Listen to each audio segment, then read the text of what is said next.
All right, guys, hello and welcome to video number 5, which is our introduction to our log functions. All right, now I'm hoping this video is a little bit better. I did some stuff a little bit different. I know some of you guys said it was a little too zoomed in last time and you couldn't see everything I was writing. So I'm trying this different technique. Hopefully it works. All right, here we go. Okay, we can see OneNote. All right. So hopefully you guys can see what I see, because if you can, then it's looking pretty good right now. Okay, so here we go. All right, so first, before we get into logs, we're going to talk about inverses really quick. All right, so there are 3 ways to kind of take a look at inverses. There's 3 key things that they have in common that relationship-wise we're going to look at. So first, it's graphically. All right, so graphically, inverses will be a reflection over the line y equals x. All right, so inverses are reflections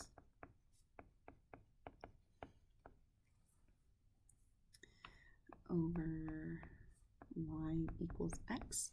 All right, so if you have the graph of the original function and you want to find the graph of the inverse, you can just reflect your graph over that line y equals x. All right, then we have numerically.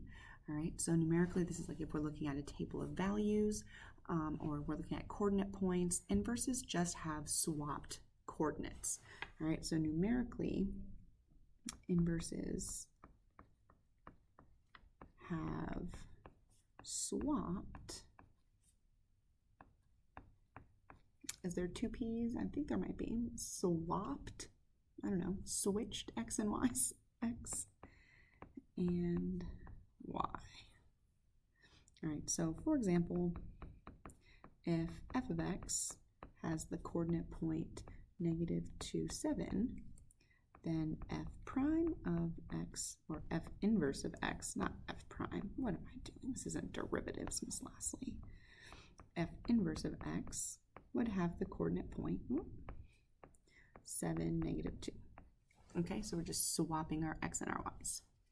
All right, last but not least is algebraically, and this is the big one. So algebraically, in order to find the inverse equation, you kind of do what you do numerically. You're going to swap your x and your y's, and then you're going to solve for the y equation. All right, so you swap x and y in the equation.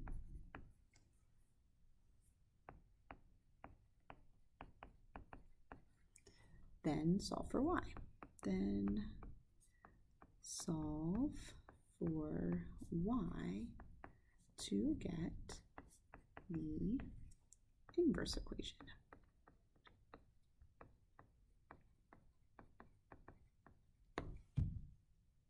Cool. All right, so that's going to help us out in this unit because our log functions are just the inverse of our exponential functions. All right, so we're going to practice doing the inverse really quick. All right, so find the inverse of the following equations. All right, so the technique is swap x and y. So here we go, x equals 3, y to the 5th minus 1. All right, and now we just want to get the y by itself. So we add 1 to both sides. So x plus 1 equals 3, y to the 5th. Then we're going to go ahead and divide both sides by 3. All right, so now we've got y to the 5th equals x plus 1 over 3. And our last step would be to just take the 5th root of each side. And that's not so bad, right? So our inverse equation, so f to the -1 of x is the 5th root of x plus 1 over 3. All right, so there's our inverse equation. That's like our exponential function, all right, and yeah, turns into the 5th root. All right, so let's take a look at another one. So we're going to do the exact same thing. We are going to start by swapping x and y. So x equals 3 to the y plus 5 minus 1. All right, now what we're going to do is we're going to try and solve for y. So add 1 So we have x plus 1 equals 3 to the y plus 5. Now, in the last equation, we were able to take the fifth root of both sides to get rid of the exponent. In this problem, our variable is our exponent. So we can't actually just root both sides. All right, and I know we've talked about this before. This is a review for you guys. In order to get a variable out of the exponent, you need the inverse operation of an exponent, and that is our log function. All right, so our question here is, how can you get rid of an exponent of x if you can't make equal bases, right? So in our exponential unit, we talked about if you can get equal bases, right, then you can equal your exponents. Something like, oh, I don't want this pen. There we go.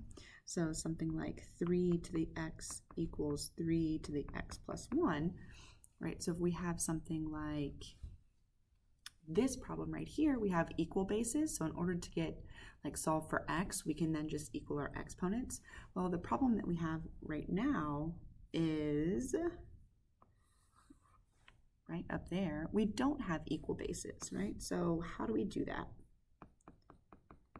Right, 3 to the y plus 5. These don't have equal bases, no equal bases. All right, so our strategy, there we go, no equal bases. All right, so the strategy is going to be a little bit different. So we have to do a conversion.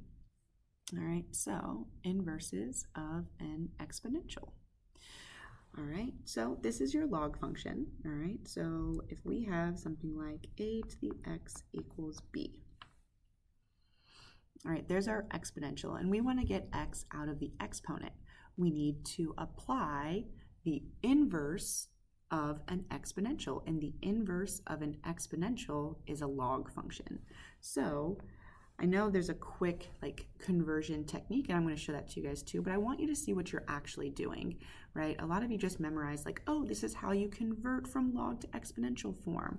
But what you're doing is you're taking a log of both sides. So you're actually going log base A of both sides. All right, log base A of A is just 1. And so what you end up with is just x, come on, there you go, equaling your log base A of B. That's the inverse operation. So you're doing the inverse operation of both sides of your equation, which is just taking the log base A, and the base of the log is always going to match the base number of your exponential. All right, so the shorthand for this, right, which is what you guys saw in your Algebra 2 classes, is if you have a to the x equals b, this converts to log base A of b equaling x. Right? So that was what your Algebra 2 teacher would have taught you. They're like, oh, just convert. Okay, they taught you it's a conversion. Right? But really what's happening is that we're doing the inverse of having a base of A exponential, which is a log with a base of A. And we're just doing that to both sides of the equation. All right, so for calculus, it's very important that you understand why the conversion for log works. Now, for the rest of the time we're going through this, I am going to use the inverse property for logs. I'm not going to use the convert, right? Even though I know it does the exact same thing. But for calculus, you guys need to understand why the conversion looks as it does, because you're not just going to be converting every time. You may need to understand that we're taking a log base of our exponential to both sides of the equation. So that's how I'm going to write it from now on. So you guys will see me applying the inverse property, not just converting to logs. Okay, so write the exponential in logarithmic form.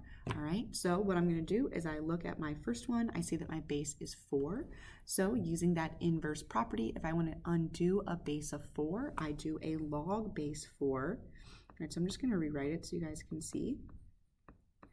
All right, so I'm going to take a log base 4 of both sides of my equation. Log base 4 of 4 is just 1, so that just leaves me with a 3 right there, equaling log base 4 of 64. All right, and if you look at like the convert trick, right, so we have the exponent by itself, log base is the same as the base of our exponential, and then inside the exponential is our value of the exponential, right? So 3 equals log base 4 of 64. All right, so same deal. I'm going to do the other side. All right, so we have log, my base is 10, so I'm doing log base 10 of both sides. Log base 10 of 10 is 1, so we're left with 3 equals log 10 of 1,000. Cool. Now, if we go to the next one, we're using the same inverse property, but we're doing it in reverse.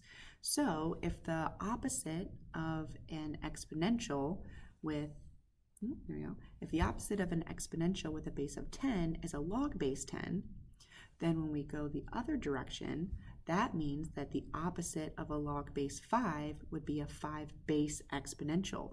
And so that's how we're using the inverse property in reverse. So what we're going to do is we're going to raise both sides of our equation to a base of 5. So it becomes, this one would be 5, and the exponent is the log base 5 of 25, equaling 5 to the power of 2. So we're taking both sides of our equation and we're raising it to have a base of 5. Now, our property 5 log base 5, that's just 1. Those two operations are inverses of each other. So what you're left with is just 25 equals 5 squared. All right, and if you're thinking back to like, oh, the converting rules, it's the base of 5 to the power of 2 equaling what's in the log. That's great. We literally have that same thing here, but now you see that property for inverse. All right, so the property is if it's a log base of 5, we raise it to the 5th to a base of 5, right? And then the log base 5 and 5 cancel each other out. All right, so if we look at the next one, all right, we have a base of 3. So we're going to take both sides of our equation and we're going to raise it to a base of 3. So 3 log 3 of 81 equals 3 to the power of 4. And then when we simplify, 3 to the power of log 3 is just 1. Those are inverse operations. That leaves you with 81 equals 3 to the 4th. Okay, so that is our inverse property for our exponentials. All right. All right, so really quick, base 10 log and ln, which is natural log. These are the two most common logs that you guys are going to see. All right, and they're the ones that are on your calculator. All right, so when you look at the button that just says log, all right, that is a base 10 log. It's the most common because if you think about like science classes, scientific notation, you're multiplying things by 10 a lot of the time, right? You have like the scientific notation is like times 10 to the power of whatever. So there's a lot of times where you would use a base 10. So it's one of the standard ones. So that log with no base means it's a log with an invisible 10. All right, so that log button on your calculator is a what we call base 10 log. That log with no number as a base is a 10 base number. It's the standard. All right, we also have ln. All right, and again, that's a button you would see on your calculator. ln is a log with a base of e. It's what we call the natural log. So ln is log base e. All right, this is referred to as the natural log. All right, so log base e, we use ln. So those are our two most common log bases. So they have their own special button on the calculator. All right, everything else we're going to do is just a derivative of those two logs. All right, so the last thing we're going to do in this video, and we're going to do it really quick because it is 2:22 and my planning period is over in 3 minutes, all right, is we're going to find the inverse equation of this right here. I think this is our last thing anyway. Yeah, it is. Okay. So In order to do that, we're going to first swap our x and y. So we have x equals 3 to the power of y minus 3. Oops, that minus 3 is not part of the exponent. All right, minus 3 all over 2, and we're raising that to the power of 1/4. All right, so we are slowly unwrapping this giant problem here to get y by itself. First thing we have to do is get rid of the exponent of 1/4 by raising both sides to the power of 4/1.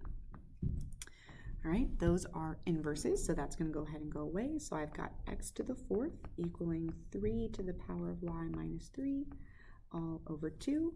Next, we are going to go ahead and get rid of that denominator of 2 by multiplying by 2 on both sides.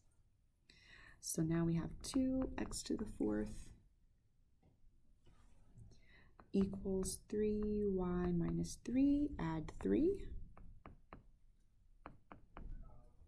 All right, so 2x to the 4th plus 3 equals 3 to the power of y. All right, so now we're at the stage where we need to get the y out of the exponent. All right, so I'm going to use inverse properties. All right, so if I have a base of 3, I need a log with a base of 3 on both sides for it to get canceled. So that's what I'm going to do. So I've got to stop doing that. Stop. Log base 3 of one side, log base 3 of the other side. All right, so log base 3 with a base of 3 is going to simplify out. It goes away. It's just 1. So that leaves me with y equals log base 3 of 2x to the 4th plus 3.